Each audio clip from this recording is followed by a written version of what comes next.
Hello and welcome back to my Wednesday Lunch Lives and the second in the Employee to Entrepreneur series. If you don't know me, I'm Helen, a transformational coach, and I work with people who want big changes in their life, but they're feeling overwhelmed, burnt out, or stressed. And so I help them take that step back, rebuild their mindset, their routine and habits so that they feel much more physically and mentally strong and they can make empowered choices. So today's session, again, as I said, it's from my Employee to Entrepreneur series of interviews. And what I'm trying to do here is share real life stories of people who've made that shift from being an employee to an entrepreneur.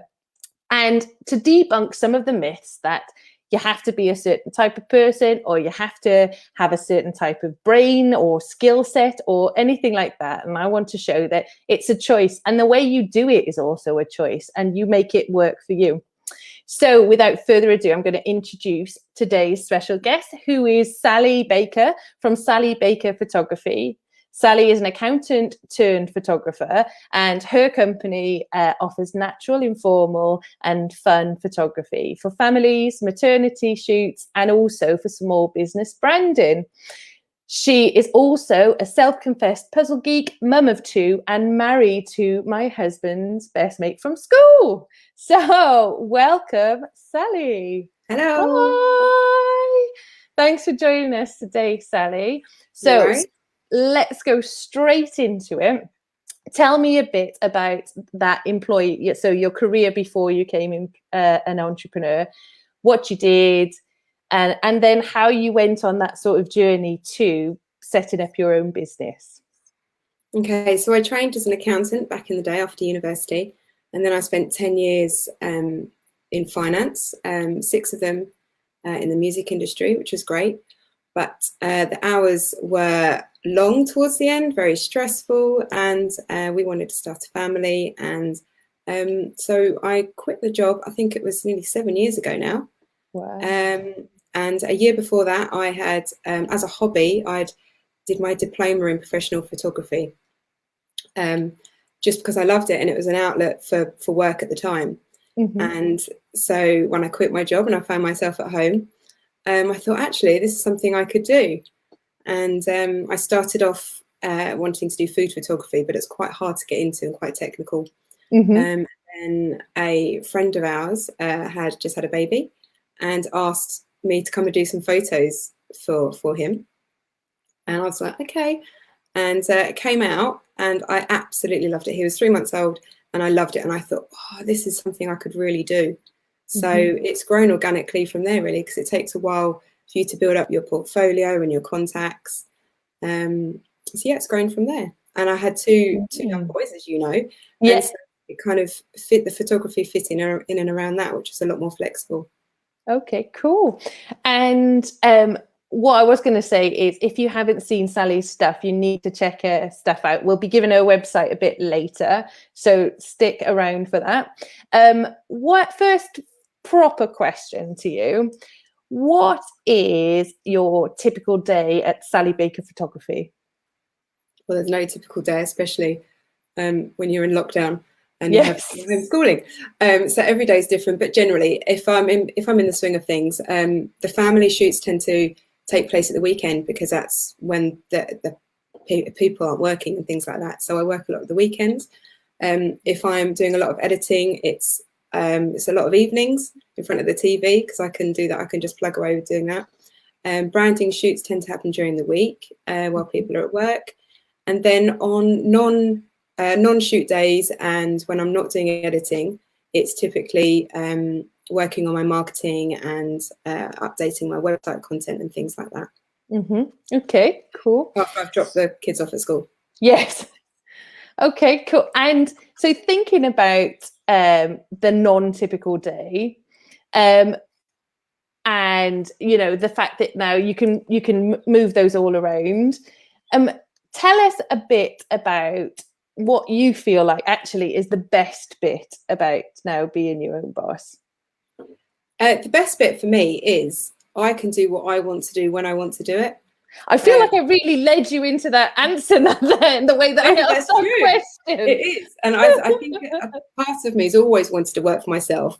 Not that I don't like having bosses, but I like to do what I want to do when I want to do it. And I think also when you do have young children or children of any age, you need that flexibility. I couldn't have done a full-time job up in London with the commute with 2 young boys.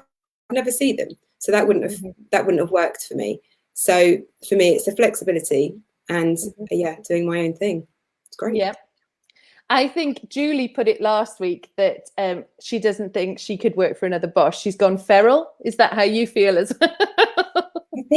A bit. I mean, I do have other commitments, and so I do have to do bits and pieces. I do still do some finance work for some people, and which is fine.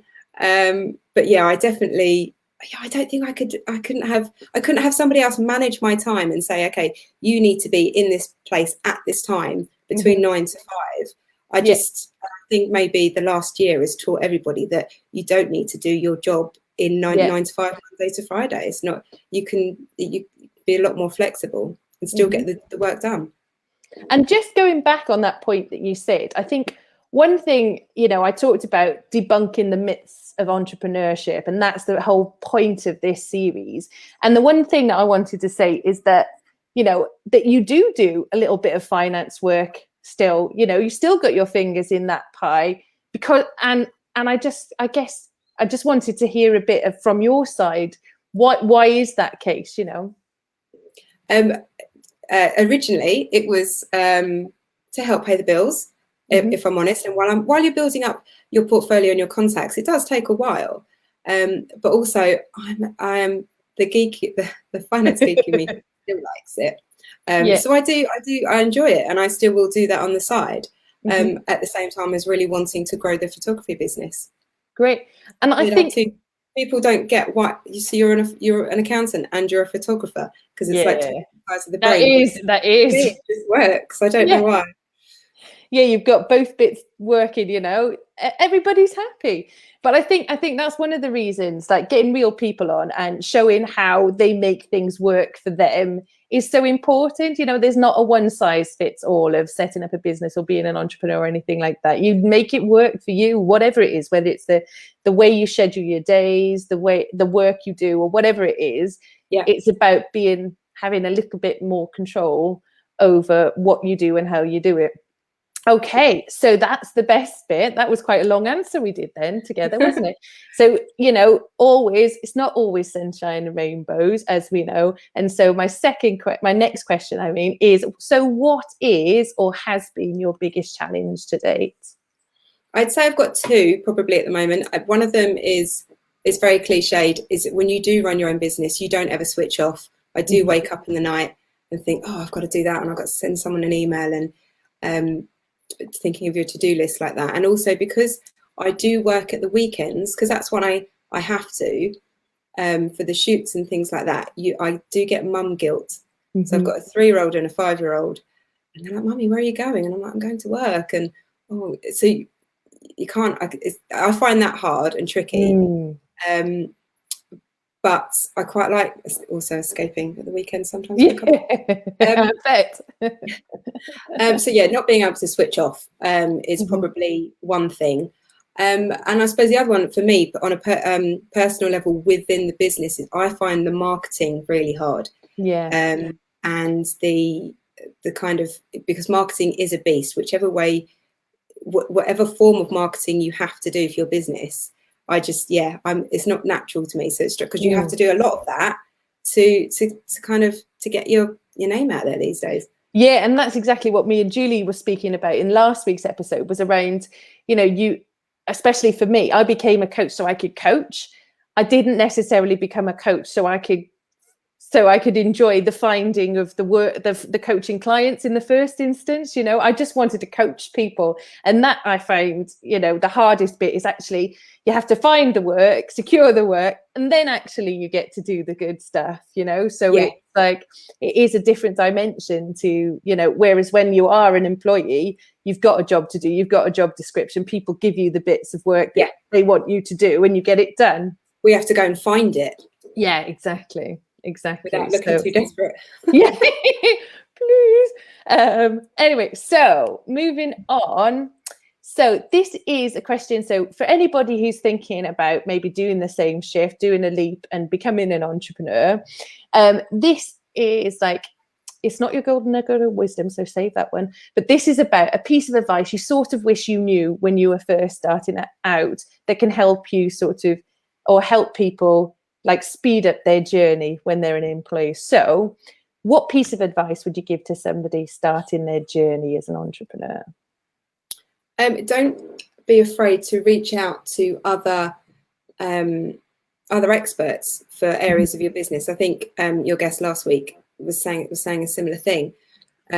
So I know my forte is not marketing or social media marketing. So I, for example, I use Emma Carter at Glow Social quite a bit. Her tips are amazing. And I came to see you, Helen, in my first year when I was struggling a bit. I got a bit overwhelmed, and you really kind of helped me.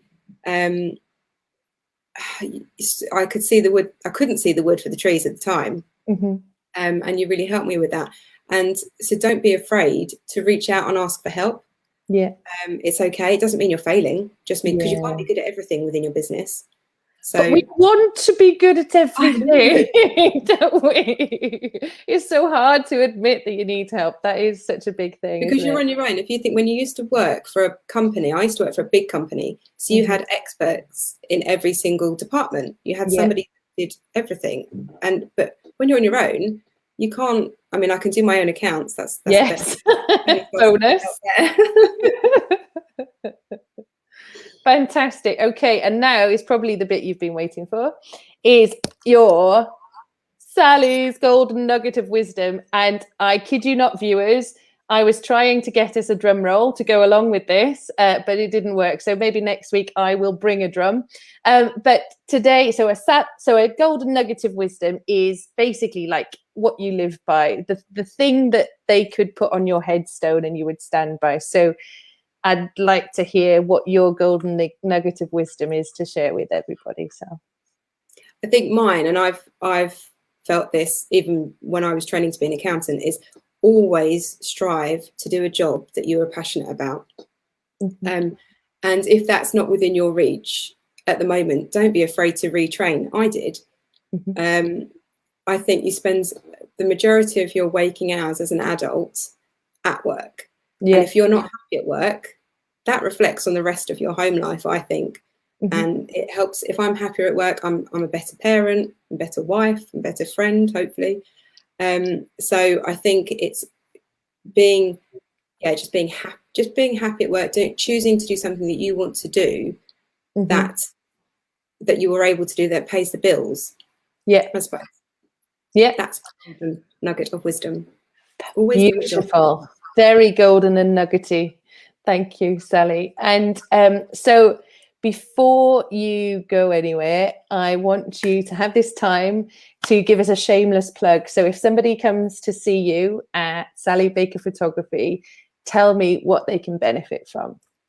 So I do 3 kinds of photography. I suppose I mainly do family photography, and that can be of any age, right from newborns up to teenagers, or adults. Actually, I've done plenty of adult siblings and things, and maternity photography. And also a few years ago, I started doing some branding photography for local small businesses.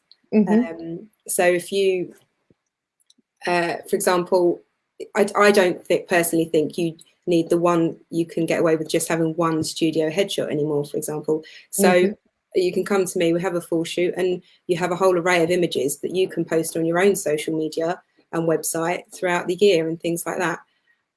So my shoots are very informal, they're relaxed, hopefully fun. They're not studio based, they use natural light. And I love working with people. Yeah, and they are beautiful. I've seen a lot of your work, Sally, for sure. So thank you very much for joining us today, Sally. I'm just checking. I think you've got off lightly. I don't think we've got any comments for or questions for you. So you can breathe easy now. And just to say thank you very much for joining us. And I know it's not easy, like sitting in that hot seat and being grilled, but thank you very much again for your time today. Thank you. Okay. So next week, I'm going to be joined by a lady called Jo David. Jo David is a co-founder of Zebra Finch Digital, a design and marketing agency for design-led businesses. And what I mean by that is architects, landscape owners, and anything that has a sort of design feel for it. So join me next Wednesday, 12 p.m, and we will be speaking to Jo. Thank you very much, everybody, for joining us. See you then. Bye.